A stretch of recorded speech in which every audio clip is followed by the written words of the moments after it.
you doing? Good. How are you? Good. It's been a while.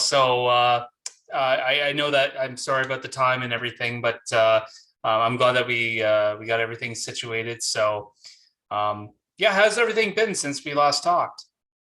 It's I get it with the whole crazy schedule thing because I'm with three kids and everything. It's training. It's been consistent though. Even through COVID. I mean, all the training has been good. So I haven't had too much time off. So that's a plus. Yeah, I mean, I can only imagine being mom and being a fighter at the same time, like simultaneously, like that's got to be a lot of work. Can you kind of describe like that life? Like, what is that like? If someone didn't know anything about training for a fight and wasn't a parent, how would you describe that up in like one sentence? It's crazy because actually most people don't understand even what goes into just training, but it's a roller coaster and it never stops. So that's the one sentence. For sure.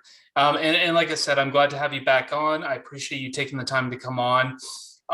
Now that we're kind of talking a little bit about being a fighter and mother simultaneously, there's been another few fighters, and it's been kind of a subject that I've seen with like fighters like Misha Tate, Mackenzie Dern, fighters like that who've had kids and then they go back to training or they go back to fighting, et cetera, et cetera. There's been this idea that they've even like you would think that they would have a hard time getting back into shape because it sometimes takes a while. So like a lot of them have been able to get back in shape so well and they're even back in even better physique. So what do you think is the reason behind that? Honestly, I think it's the same as what it is for me. We actually have someone watching us now that we have a reason to go harder and try harder because we have our kids, not only our kids, but other kids too, or other people that are watching us, and it makes us strive even more for greatness, in my opinion.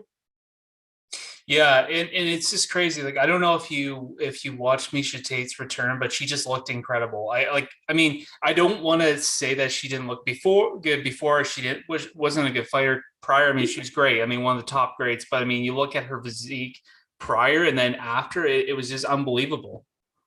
It is. She's always been one of my favorite fighters too, but her having kids and just everything leading up to the fight and after the fight, you can tell her mindset is different. And having children definitely helps your mind frame in different areas. It's hard to explain unless you go through it. But you're able to handle more. You're more patient. You're able to cope with so much more. I think too, it comes with maturity as well. I mean, she's like 33, 34 now. And, I think that does come with maturity and then that intertwines with mindset. And I mean, not just female fighters as well.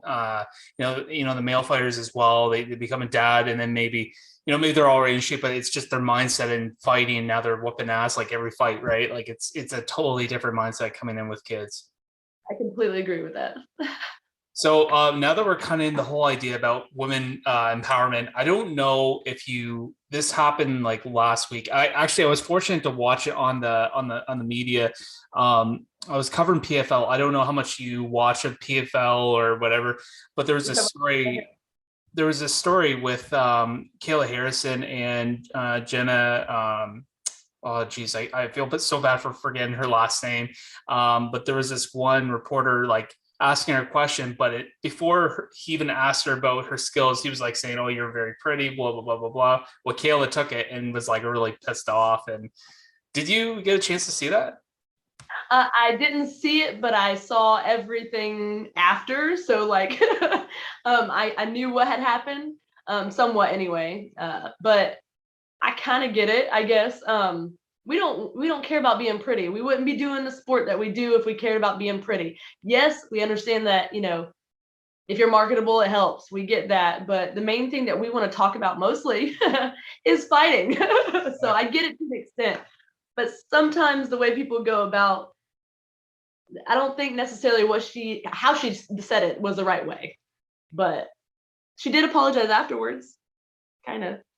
Yeah, like I think she was just standing up for her fellow. Like, of course, Jenna was her opponent, but at the end of the day, you got to stand up and know what's right. And I don't think the guy meant it by any means. Like, he apologized after him, but I mean, it's just, you got to wonder, like, what will PFL do after that, if they're going to be a little bit more stricter on who they have to be reporting, or I guess we'll have to see with that. Unfortunately, you never know what measures you have to take after something like that. Well, it's interesting. I mean, like, there's some that don't care. Like, they'll say whatever comes to their mind. I mean, I know one guy, when McGregor and Poirier fought for the third time, I think when one reporter at the press conference was like calling him out that he has only one fight since like Barack Obama left office or something like that. I mean, he just got. I mean, you know how Conor McGregor gets. So Yeah, Conor McGregor definitely doesn't care what he says. for sure, for sure. But yeah, so I do want to talk about your fight with Leah McCourt at Bellator 267, if I'm correct, on October 1st. So based off her last performance, what did you think about her performance, and what do you expect to see her in this upcoming fight? I hope that she's better with every fight. I mean, I hope that I'm going to be going against the best version of Leah McCourt. The last one, Janae Harding's a good opponent. I think that Janae was winning up until that up kick. And I think she got lucky with that up kick. But that doesn't mean, I'm not saying that I'm not a shit talker. So I don't really, I respect anyone that gets in the cage, and I am honored to be able to go to London and be the co-main event for such an amazing organization as Bellator.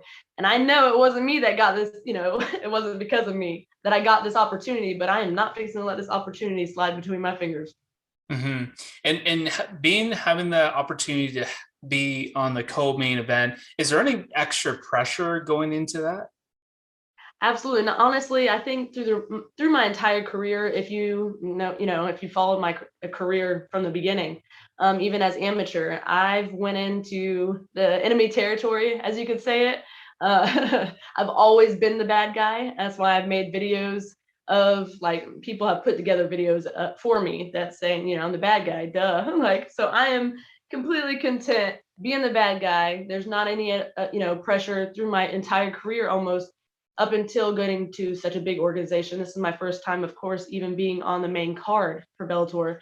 But my entire career before that, I've been the main event. Like, I've always been towards the end. I'm used to it, I guess you could say. I'm excited. Anytime I have to like rise to the occasion, I'm more excited. So it doesn't feel any pressure. I mean, it's more pressure for her. That's her her hometown, or close enough anyway. Yeah. And speaking on that, so I mean, I think that MVP is fighting on the main event as well. So I mean, they kind of have the whole England kind of thing going on with all their fighters. So with the pressure from the crowd, and obviously they're probably going to boo because that's just, it's natural. They're going for their hometown fighters. So does that ever have any kind of effect on you, or do you feel like it will, or? Actually amps me up more. It actually Yeah. fuels my fire. Even just with like Amber Librock, I came to her once again. It was in California, and I was booed the entire time walking out. So I'm actually really used to being booed. I don't know if that's a good thing to say, but No, you I'm know used. what? And I think that for some fighters, yeah, it just gives them more that fuel, and knowing that, hey, like, I'm coming in and I'm gonna embarrass you in front. Like, obviously, I'm not putting words in your mouth, but I'm coming in embarrassing you in front of your home crowd, so you better prepare. So Yes, that's exactly. I mean, that's what happened with her. And I had people come up to me after the fight and was like, "Hey, can I get a picture with you? I lost a lot of money betting against you." I'm like, "Well, sure, let's get a picture together." yeah, so um, now Don't. obviously, like, I know that you are gonna want to win the fight. You're gonna win the fight. So besides that, what's your prediction going into this fight? How do you see the fight breaking down? Honestly, she's fairly well rounded. I feel like I'm well rounded. It could go either way. But I will get my hand raised at the end of that fight. I don't care when it ends, the first, second, third. We can go all rounds, but I'm gonna finish it. I'm not letting it go to the scorecard. Like my last fight, decision, that's not normally my I don't do that. I don't do that. I don't go to decision. Absolutely. And like talking about your last fight, I mean, prior you were on a 2-fight win streak, and then obviously, your last fight didn't go your way. What is that you learned from that fight that you're going to implement into this upcoming fight? Don't have so much time off in between, maybe. I don't know. I honestly don't know what happened. I think I got so excited because it had been so long that I was like so amped up, and I just, my adrenaline dropped, I guess. But even with like, it not going my way, I was still able to go all rounds. I didn't feel like I was ever in danger. Maybe that's why I didn't get a light under my ass either. But but I know regardless, I need to stay busy and stay focused, and no matter if my body doesn't feel like, just keep pushing. Absolutely. And I mean, besides climbing the rankings, beating Leah McCourt, I mean, what does that do for you? And where do you see yourself in the rankings? And who would you see yourself fighting at that point? Honestly, I don't know how they're gonna do the rankings, but I Right. mean, right now I'm number 10, she's number 5, but Toledo's number 9. So I don't know how they work that. I know I will be higher in the rankings, hopefully closer and closer to a title shot. I want to work my way up, however they are gonna do that. I don't care who I have to fight next. I just want to stay busy. Of course.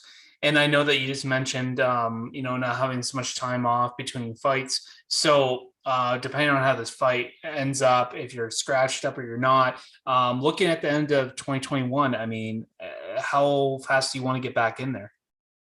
Right away. I Okay. want one more before the end of the year. So this is October 1st. I would love to have one in December if possible. Even if like November, if they got something, if I've finish in the first round like I have every other finish or every other win that I have on my record right now.